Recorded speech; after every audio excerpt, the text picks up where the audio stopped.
Buenos días para todos. Gracias por estar aquí hoy presente. Es bueno verles por acá. Hoy vamos a hablar de un poquito de Mateos, ¿ok? Pero antes de eso tengo una pregunta para ustedes. Cuando piensan en Jesús o en Dios, ¿piensan en alguien de paz o de división? ¿Qué podrán responder? Cuando yo pienso en Jesús, ¿pienso en paz o en división? ¿Perdón? División por allá. ¿Quién más? División.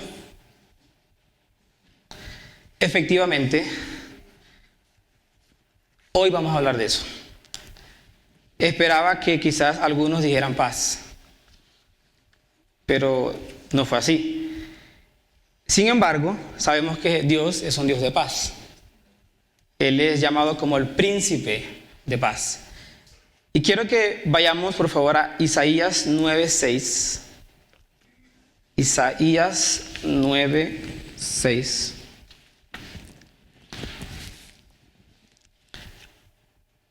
Dice: porque un niño nos es nacido, hijo nos es dado, y el principado sobre su hombro, y se llamará su nombre admirable, consejero, Dios fuerte, Padre eterno, príncipe de paz. Sin embargo, lo que hoy vamos a hablar, aunque sabemos o acabamos de leer en Isaías que Dios es Jesús es el príncipe de paz, vamos a mirar que también Él no vino a esta tierra únicamente para traer paz, sino para traer, dice su palabra, espada, disensión. Quiero orar primero, antes de comenzar. Dios, quiero darte gracias por este tiempo. Gracias por tu iglesia con Viva Norte. Gracias por amarla, por cuidarla. Y simplemente, Dios, queremos pedirte que hoy nos hable a través de tu palabra. Que tú, Señor, toque nuestros corazones. Que tú, Señor, lo hagas posible. Nosotros descansamos en ti. Descansamos en lo que dice tu palabra, Señor. Y por favor, haz tu voluntad. En el nombre de Jesús. Amén. Vamos a Mateo 10, versículo 34 al 39. Dice: no penséis que he venido para traer paz a la tierra. No he venido para traer paz, sino espada. Porque he venido para poner disensión al hombre contra su padre, a la hija contra su madre, a la nuera contra su suegra. Y los enemigos del hombre serán los de su casa. El que ama padre o madre más que a mí, no es digno de mí. El que no toma su cruz y sigue en pos de mí, no es digno de mí. Y el que halla su vida, la perderá. Y el que pierde su vida, por causa de mí, la hallará. La predicación de hoy la titulé Jesús, causa de división. Y es el título que tiene justamente estos versículos: Jesús, causa de división. Como podemos ver, parece un poco, vamos a decir, loco o no tiene sentido que el primer versículo, el 34, dice: no penséis que he venido para traer paz a la tierra. No he venido para traer paz, sino espada. Cuando nosotros llegamos a Cristo en algún momento de nuestras vidas, Me imagino que para algunos nos pasó que habían personas que comenzaron a simplemente a criticarnos, a juzgarnos, porque habíamos aceptado a Jesús en nuestro corazón. ¿A cuánto les pasó eso? Que lo criticaron, los amigos, los familiares, en fin. Aunque el fin del Evangelio es la paz, al principio no es así. ¿Qué quiero decir? Lo que ya dije al principio. Cuando comenzamos, simplemente comienzan esas luchas. Y digo, pero si yo llegué a Cristo, esas luchas, o esas situaciones, o esas pruebas no deben venir. Porque tenemos la idea de que cuando llegamos a Cristo, todo se nos resuelve. Pero no es así. ¿Por qué en el mundo, cuando estábamos en el mundo, nadie nos decía nada? Precisamente porque estábamos en el mundo. Por eso nadie nos dice, ¿cómo alguien del mundo te va a decir algo? No te dice nada. Porque en ese momento éramos ciegos espiritualmente. No podíamos ver. Generalmente, hablando de las críticas, generalmente ¿de quiénes vienen más las críticas? Y creo que allí en el versículo que viene, el 35, nos habla un poquito de eso. Dice el 35 de Mateo 10, porque he venido para poner en disensión al hombre contra su padre, a la hija contra su madre y a la nuera contra su suegra. Y es muy curioso que vemos que si eso lo resumimos en una palabra, sería familia. Si lo resumimos en una sola palabra. ¿Y cómo es eso que Jesús dice que no ha venido o que ha venido a poner disensión? Suena terrible. O por lo menos cuando yo lo pienso, digo, no sé. Pero así el Señor lo dice en su palabra. Tampoco significa, que tenemos que vivir en disensión. No estoy hablando de eso. O no estoy especificando de que entonces ahora todos vamos a vivir en disensión. No estoy hablando de eso. Me refiero a que cuando llegamos a Cristo, el pecado, la luz, ya no tiene nada que ver con las tinieblas. Y por eso comienzan esas situaciones.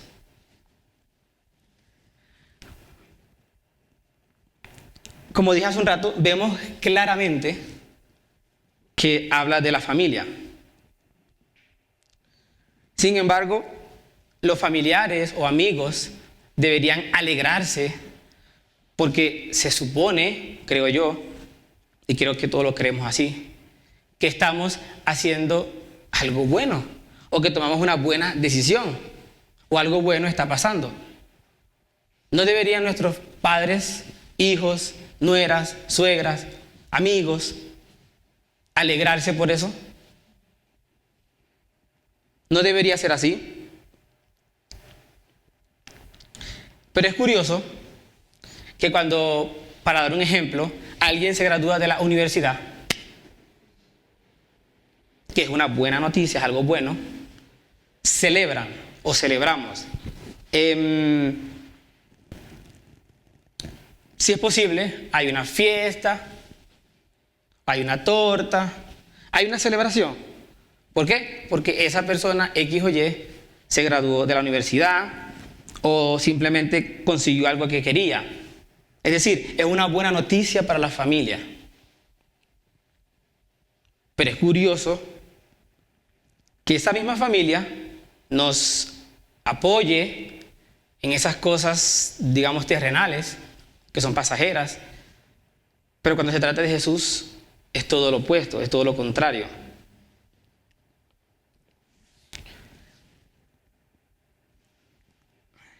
Y ahora mi pregunta es, ¿por qué pasa eso?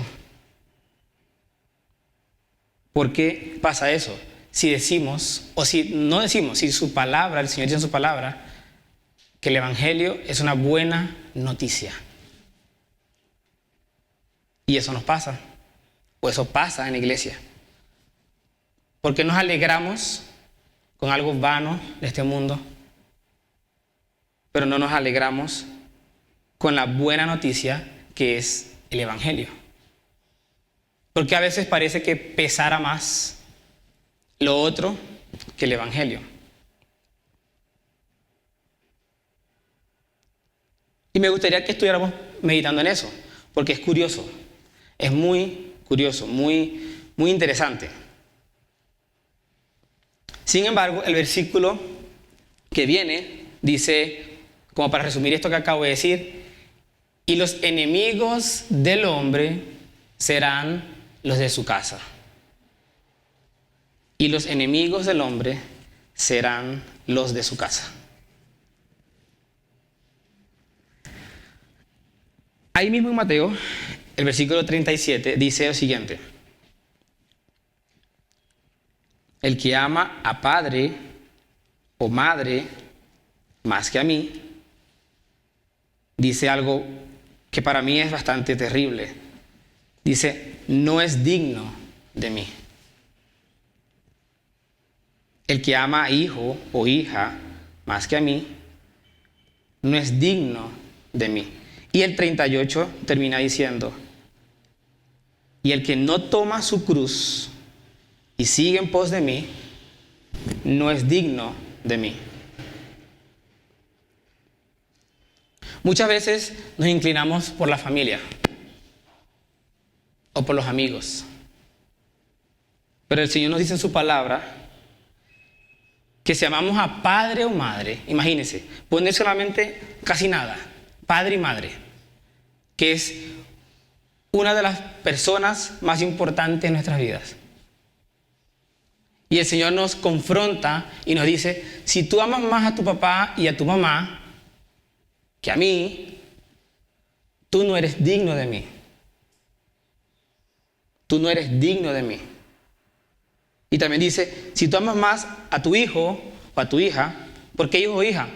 Porque esa es otra de las personas a quienes nosotros amamos mucho. El Señor no es, digamos, el Señor es inteligente. Él sabe cómo decirnos las cosas. O mejor dicho, sabe por dónde meterse. Él no va a decir, si amas más a tu amigo o amas más al vecino más que a mí. No, Él no va a decir eso.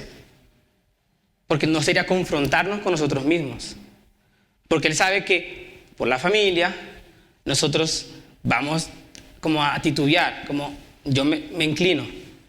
Porque es natural.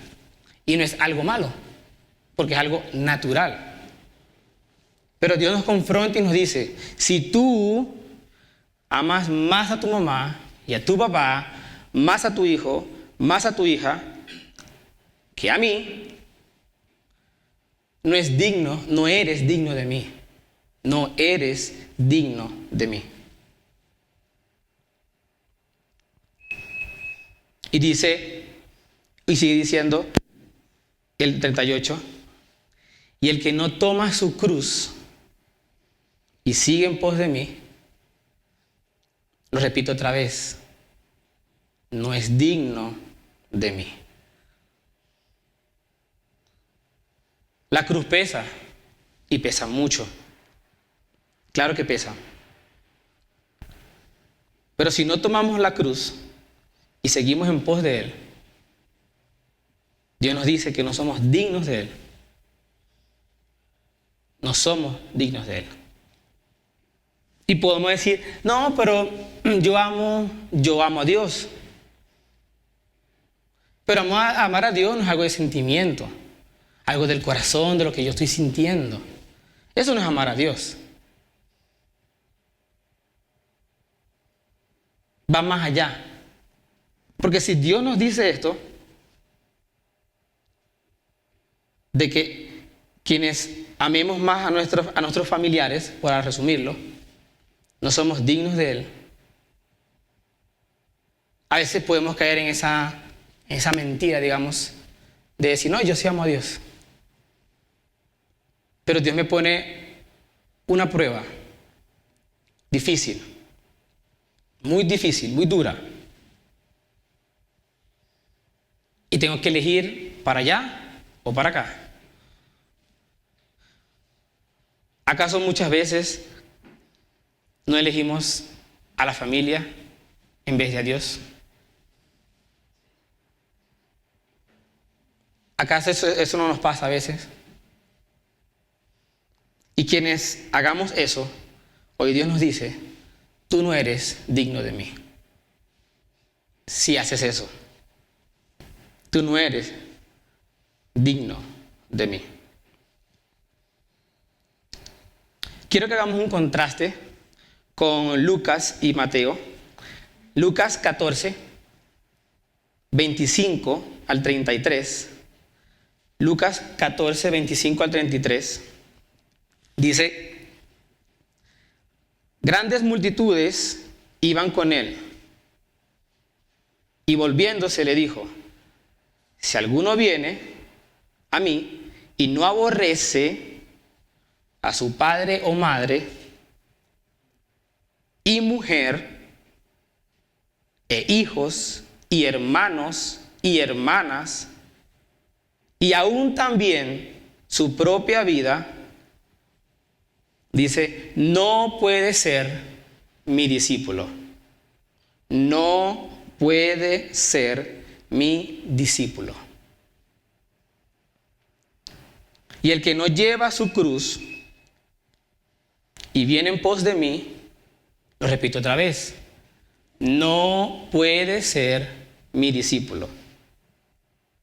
Porque ¿quién de vosotros, queriendo edificar una torre, no se sienta primero y calcula los gastos, a ver si tiene lo que necesita para acabarla?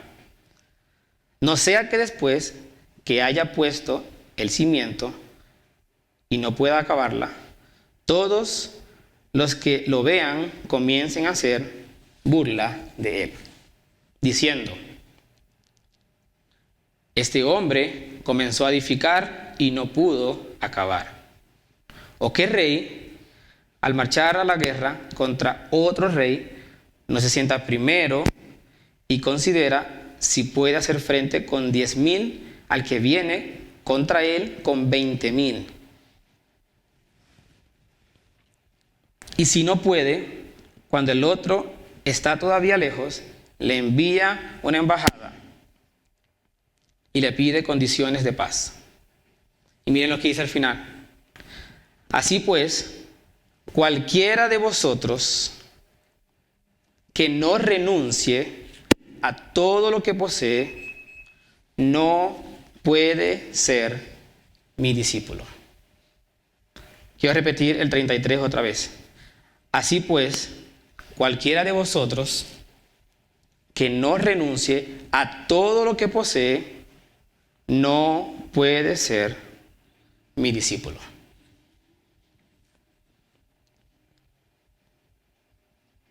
Dice, renuncia a todo lo que posee. ¿Será que el Señor aquí nos está hablando de algo material?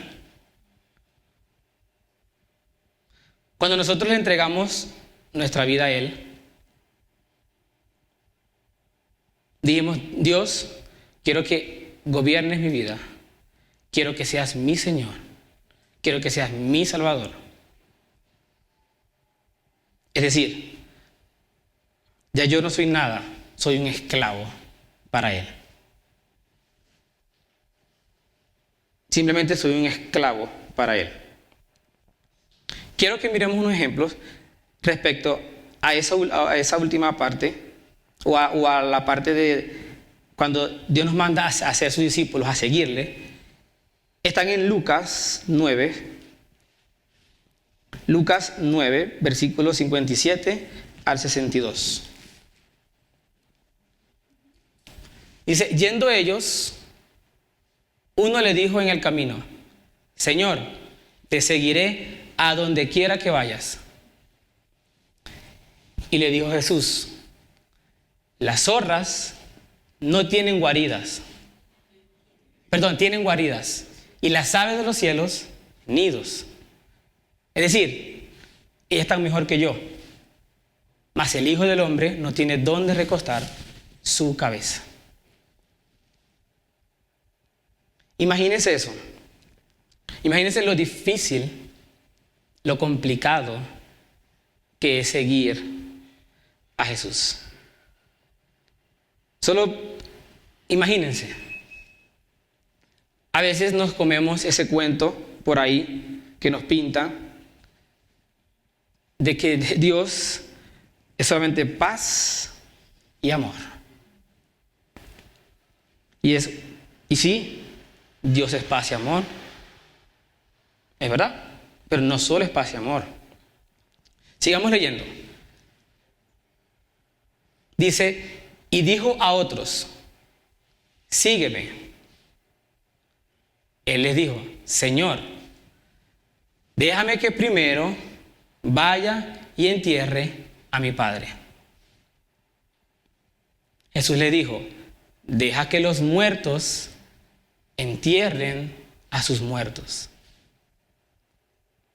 El Señor ahí lo que quiso decir es, cuando antes de Cristo somos muertos espirituales. Y cuando yo sigo a Jesús, pues vivo espiritualmente. Ya no soy más muerto espiritual. Pero se dice, deja que los muertos entierren a sus muertos. Sígueme a mí. Y tú ve y anuncia el reino de Dios. Tenemos otro ejemplo. Entonces también dijo otro, porque somos muchas veces expertos en decir, te seguiré. Señor, te seguiré. Pero muchas veces no entendemos qué es seguir realmente. Dice, Señor, pero déjame que me despida primero de los que están en mi casa. Otra vez, vemos nuevamente la familia involucrada. Como ya dije, porque Dios sabe por dónde entrarnos. Él sabe por dónde se nos va a meter. Él sabe cómo lidiar con nosotros. Él nos creó, Él nos conoce. Y dice, y Jesús le dijo, ninguno que poniendo su mano en el arado mira hacia atrás es apto para el reino de Dios. Es decir, el que siga a Jesús, dice, yo quiero seguir a Jesús, pero voltea atrás y dice, primero, dice, ninguno que poniendo su mano en el arado mira hacia atrás, es apto para el reino de Dios. Sí, está bien. Como ya dije hace un rato, Dios es un Dios de paz y de amor. Pero como leímos al principio leímos claramente para qué vino Él. Y es tan fuerte que el Señor nos diga hoy que Él vino para traer espada y disensión. Y es más curioso que el título en la Biblia dice Jesús, causa de división. Ahora, habiendo leído eso, tengo una pregunta. ¿Qué es un discípulo? ¿Qué es un discípulo? Quiero leerlo aquí textualmente, algo que tengo acá. Dice, ser un discípulo de Jesús implica mucho más que simplemente creer en Él. Por eso decía hace un rato, a veces decimos, sí Señor, yo te amo, yo creo en ti, yo sé quién eres. Pero dice, es un compromiso de vida que involucra seguir sus enseñanzas, imitar su ejemplo y vivir de acuerdo con sus mandamientos. O sea, no es cualquier cosa.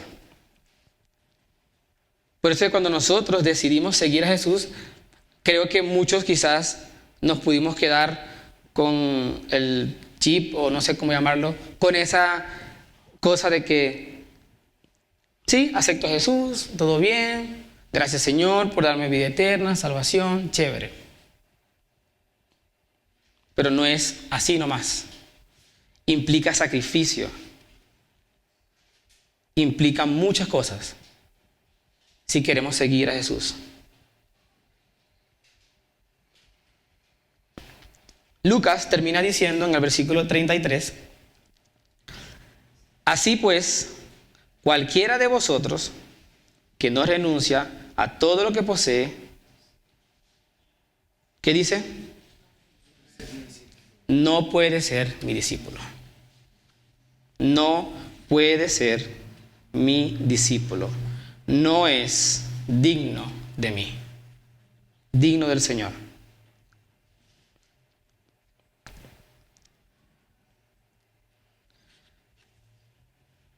Y si hay algo que está impidiendo que seamos realmente discípulos de Cristo, tenemos que mirar, tenemos que evaluar. ¿Qué es eso que está impidiendo que yo sea un verdadero o real discípulo de Jesús?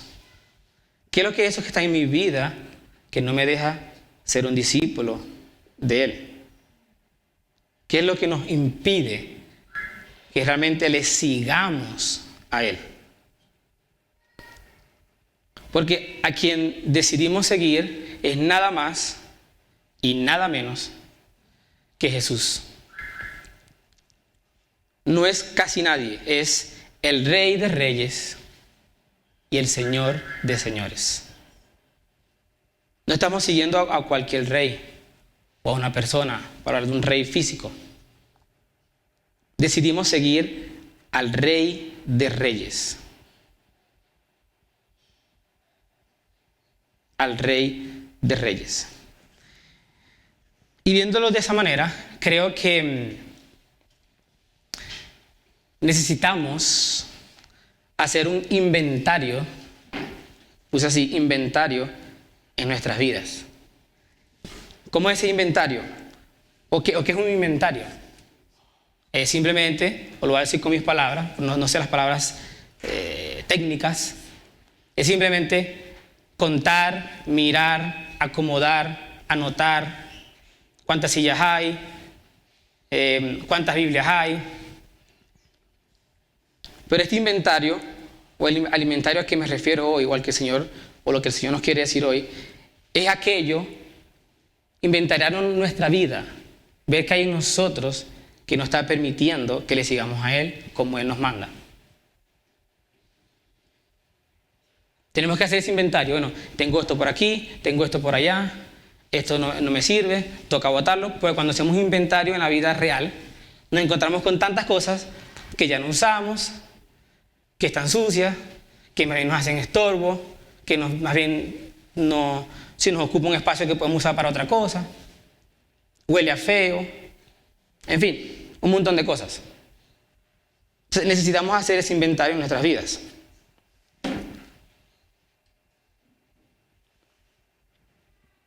Y por último,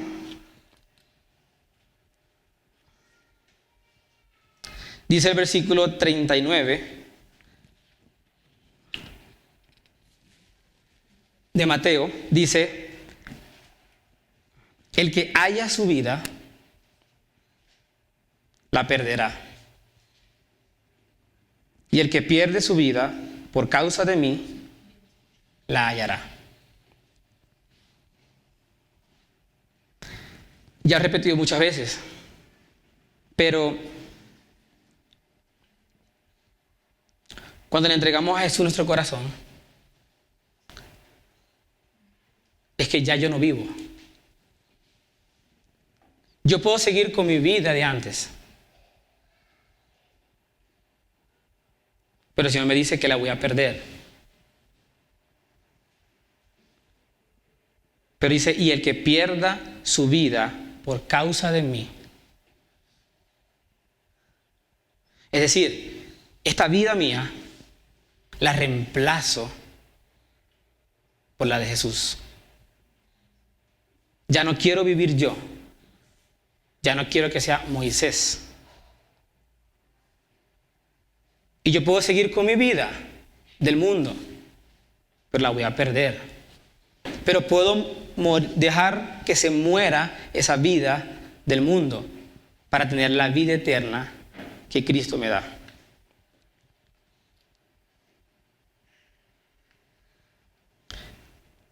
Hay un pasaje que habla de esto y está en Gálatas 2:20.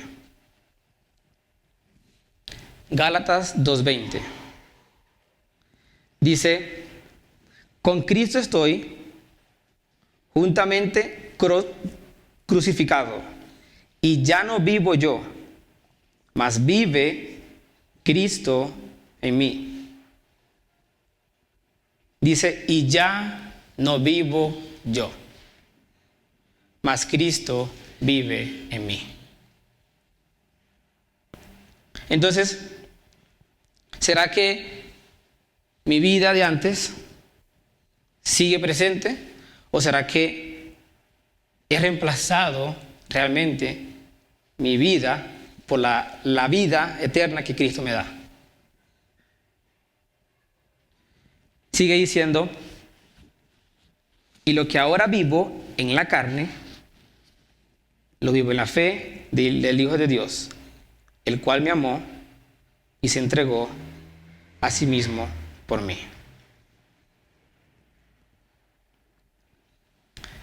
Preguntémonos si este versículo de Gálatas 2:20 se está cumpliendo en nuestras vidas. ¿O será que sigue viviendo o sigo viviendo yo? Esas personas que no conocían a Jesús. ¿Será que sigue viviendo esa persona en mí? ¿Será que sigue viviendo esa persona en mí? ¿O será que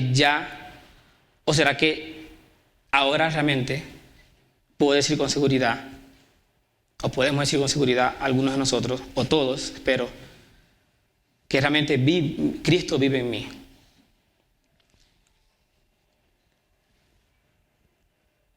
Leíamos hace un rato que que hablaba de que con nuestro ejemplo es una forma de ver, o de que otros puedan ver, que Cristo realmente vive en mí. Hay otro versículo que está en Lucas 12, versículo 49 al 53. Hoy va a ser un poco corto. Dice: fuego vine a echar en la tierra, ¿y qué quiero si ya se ha encendido? De un bautismo tengo que ser bautizado, y cómo me angustio hasta que se cumpla. ¿Pensáis que he venido para dar paz en la tierra?, nos pregunta el Señor. Dice: os digo, no, sino disensión. Porque de aquí en adelante, 5 en una familia estarán divididos contra 3, perdón. 5 en una familia estarán divididos, 3 contra 2 y 2 contra 3. Gracias. Estará dividido el padre contra el hijo, y el hijo contra el padre, la madre contra la hija, y la hija contra la madre, la suegra contra su nuera, y la nuera contra su suegra. Entonces, para mirar al principio, es duro que el Señor hoy nos diga eso. que Él nos diga en Mateos 10, no penséis que he venido para traer paz a la tierra. ¿Y por qué dice el Señor eso? Porque Él quiere que estemos en desunión, no, sino por lo que dije anteriormente. El pecado, la luz, no tiene nada que ver con las tinieblas. Por eso es cuando llegamos a Cristo, nuestros familiares cercanos, especialmente, como ya lo vimos, nos comienzan a criticar, a decir.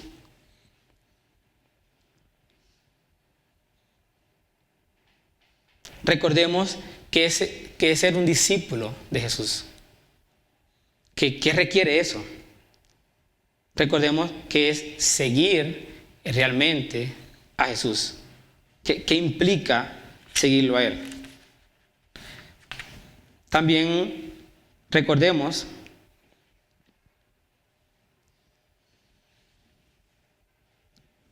que el Evangelio, aunque al principio sea difícil,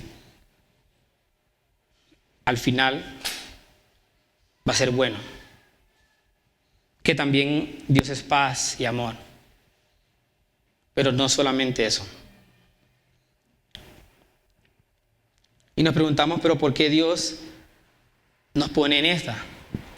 ¿Por qué nos pone a elegir entre mi familia y Él? ¿Por qué no me puso a elegir entre mi trabajo y Él? ¿Por qué no me pone a elegir entre otra cosa, entre mi carro y Él?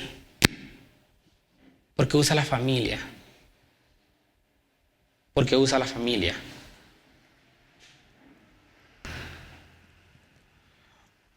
Por ahí alguien esta semana, un jueves de grupo de conexión, y nos reímos mucho por eso, dijo,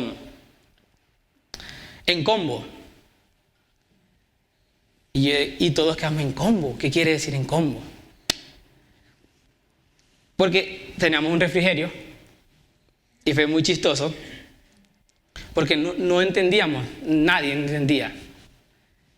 Y luego él nos explicó en combo, es como decir, bueno, la gaseosa con el pan, por ejemplo, o esto con aquello. Y así es el Evangelio realmente, es en combo. No es un poquito aquí o esto, como voy a comerme, no sé, X comida. Y tiene verduras, pero a mí no me gusta la verdura.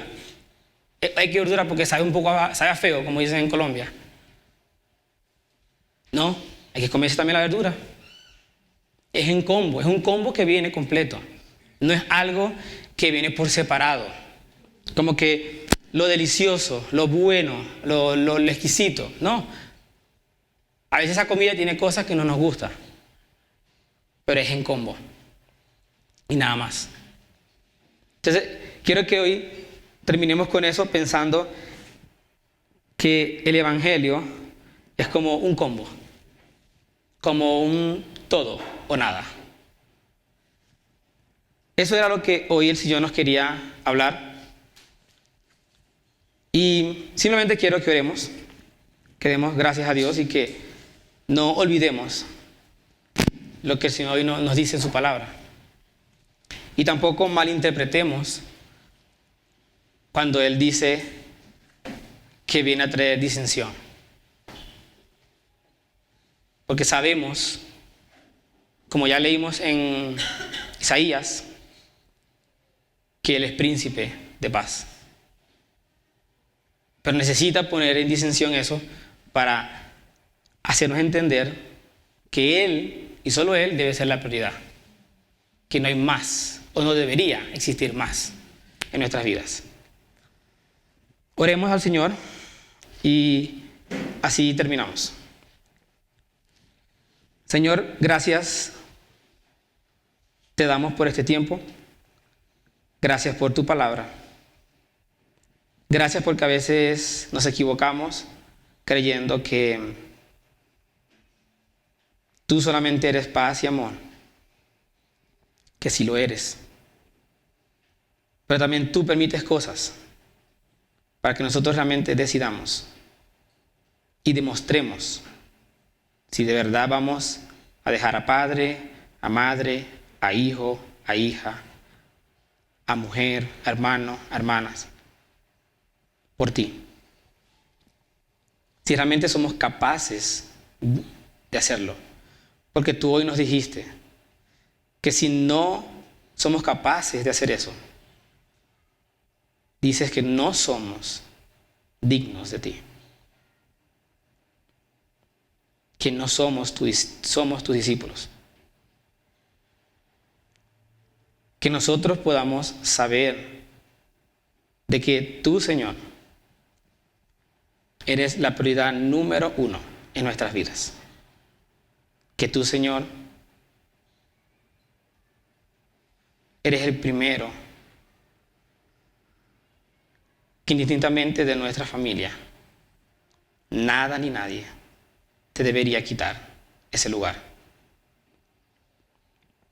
Ayúdanos, Señor, a serte fiel. Ayúdanos a ser cristianos que te amen con todo su corazón. Y pido, Señor, que tú bendigas a tu iglesia. Bendice a Copiva Norte. Bendice a tu iglesia, Señor. Guárdala y cuídala de todo mal. De todo mal que el enemigo quiera hacerle. Guárdala, por favor. Ella te pertenece. Ella te pertenece a ti, Señor. Gracias, Señor, por este tiempo. Y damos gracias. En el nombre de Jesús. Amén.